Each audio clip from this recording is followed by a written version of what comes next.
మాజీ మంత్రి యనమల రామకృష్ణుడికి ఏపీ మంత్రి దాడిశెట్టి రాజా సవాల్ విసిరారు. కాకినాడ జిల్లా తునిలో రాష్ట్ర ఆర్థిక వ్యవస్థపై ఓపెన్ డిబేట్కు తాను సిద్ధమన్నారు. ఆయన కూడా సిద్ధమైతే ఎక్కడికి రమ్మంటే అక్కడికి వస్తానని తెలిపారు. అయితే డిబేట్కి రాకపోతే యనమలను ఎద్దేవా చేశారు మంత్రి దాడిశెట్టి రాజా.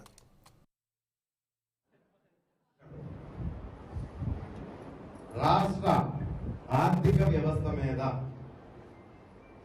నేను డిబేట్కి రమ్మని చెప్పేసి చాలాసార్లు అడిగాను, ఈరోజు కూడా అడుగుతున్నాను. డిబేట్కి రమ్మని ఎవరు రావట్లేదు అని చెప్పేసి నేను సాయంత్రం ఎస్ నేను రెడీగా ఉన్నాను. ప్లేస్ నువ్వే చెప్పు, టైం నువ్వే చెప్పు, ఏ రోజు చెప్పు, నీ దగ్గరికి వచ్చి డిబేట్కి నేను పాల్గొంటాను. నేను డిబేట్లో నువ్వు మాట తప్పితే మగోడు కాదు మానగాడు అని కూడా అంటాను. నీవు నచ్చిన టైం